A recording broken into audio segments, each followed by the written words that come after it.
There's a new mandate forcing some New York City workers to get vaccinated as COVID cases surge. Getting a break from the haze and humidity, but storms first. What to expect by morning. Want to shop and do something good at the same time? New York Live has the stores that are working to rethink the way you shop. This is News 4 Now for July 21st. I'm Adam Cooperstein, and with the Delta variant fueling a rise in cases, Mayor de Blasio has now introduced a vaccine mandate for certain city workers.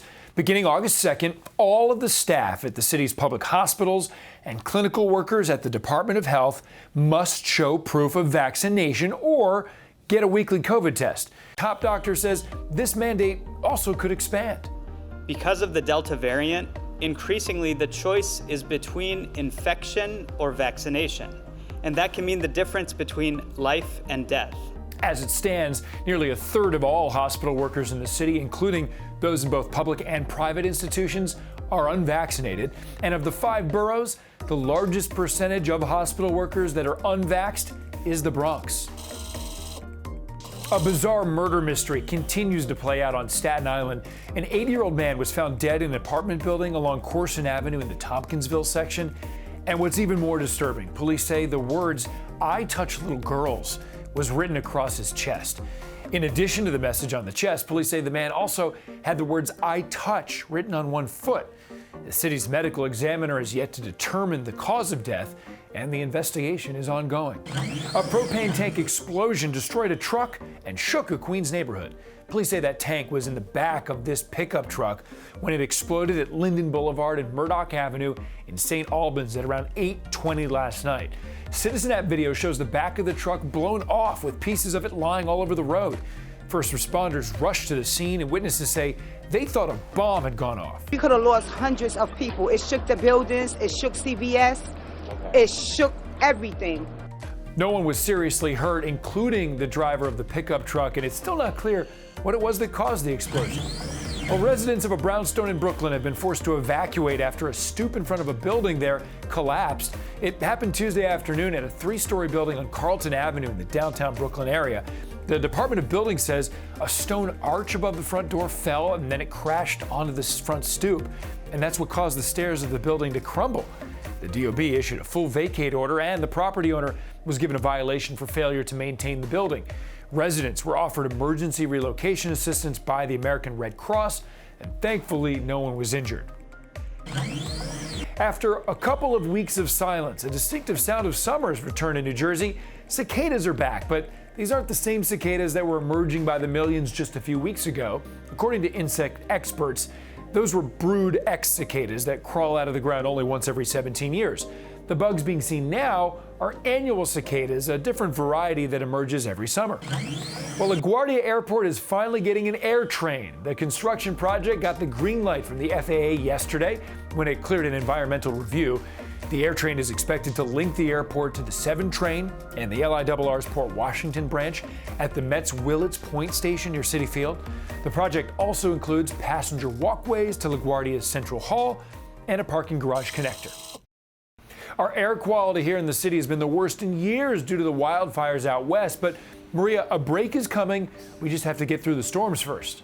A few things we're watching this evening, definitely the showers and thunderstorms, but what's bringing us the showers and storms will also clear out this smoke. What a wild couple days it has been with the smoke and the poor air quality. But you can see through this evening that cold front really getting to work and clearing out the skies just enough that our air quality will improve a lot by tomorrow morning. But first, we do have to finish up the showers and thunderstorms, which will happen pretty quickly by overnight. Things dry out, a few clouds lingering, but more importantly, we're finally getting that real much needed break in terms of humidity. The dew points were back up into the mid and upper 60s today. Those get wiped clean and down into the 50s by tomorrow morning. That translates into some of the most refreshing air that we've had in quite some time. 67 for the low in the city, 50s, low 50s to the north and west, but it doesn't stick around too long. You'll see that in the extended forecast. Are you ready for a repurposed wardrobe? New York Live has a look at the stores that are helping the world by letting you shop sustainably while keeping you stylish too. Do Do you like shopping? Well, what about shopping for a cause? Today, I'm going to introduce you to 2 stores working to rethink the way that we shop and doing a whole lot of good while they're at it. First up, Repurpose Wardrobe on the Upper East Side. So the concept came several years ago, actually. I'm a personal stylist, and it actually was conceived in one of my clients' closets. So we take all donated luxury advanced contemporary clothing and then resell it with 100% of the net proceeds benefiting grant recipients that relate to the health and well-being of women and families. All of these issues are just at the forefront now. One of them also being sustainability. And I think one of the best ways to be sustainable when you are shopping is shopping secondhand. I 100% agree with you, and you hear sustainability thrown around everywhere, but there is nothing more sustainable than buying secondhand. If there's one thing you want everybody to know about Repurpose Wardrobe, what would it be? It's a community, and if you are shopping with us, you're shopping sustainable, you're shopping responsibly, and you're shopping for a purpose. And now we've made our way to Brooklyn to meet the designer behind Zero Waste Daniel. What I love about Zero Waste Daniel, the brand, is that it's for anyone who wants to participate. So we focus on making really basic active clothes, sweatshirts, joggers, t-shirts, shorts that anybody can wear. It's unisex, it's genderless. So in the fashion industry, when apparel is cut and produced, fabric is laid out in layers. It can be up to 500 layers and cut with a table saw. And I like to think about it like making cookies. So if you've ever rolled out like cookie dough and then cut out your cookie cutters, all the little pieces in between, that's good dough, right? So you ball that back up and you roll it back out and cut a couple more cookies. So what I've done is created a process that I call re-roll, where I re-roll the fabric into new sheets of patchwork and cut more clothes. We need patchwork in everything we do, whether it's people coming together, fabrics coming together. You know, I feel like I'm sitting at my sewing machine for hours and hours and hours and hours and hours, and why am I doing this? But to someone else, it's showing them that by putting time and energy and love and care into something, you can literally take trash and inspire people to change the world. A runaway bull on Long Island had people stopping in their tracks, scratching their heads, and then, of course, pulling out their phones. That bull was spotted all over Suffolk County. At one point, it managed to bring traffic to a halt on the Sunrise Highway.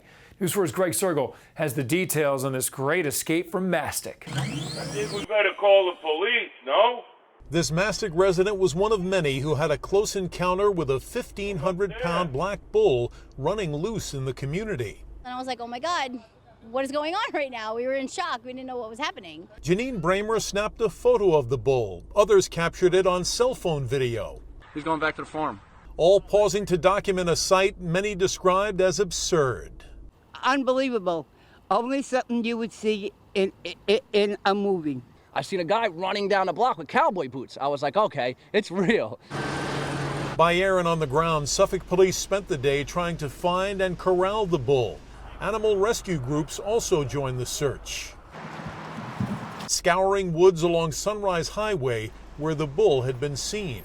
I think he's probably exhausted and thirsty, and he's going to go to a water source. This rescuer says the bull can be dangerous, especially if it runs into traffic. That's why at one point today, police actually shut down Sunrise Highway. The moment I get in there, I get out of my car, I didn't even know that he was coming at me. Shiful Islam had been chased by the bull after the animal escaped a farm in Manorville. Islam's family had come from Brooklyn to take part in the slaughter of the bull as part of the Muslim holiday Eid ul-Adha. You never expected you'd be chased by it? No, I was never expected I would be chased by it. Yes, that's true. It's over 1,000 pounds from what I understand, and we just want to make sure that no human being gets hurt. Well, thank you so much for joining us here on News 4 Now. We'll see you right back here tomorrow.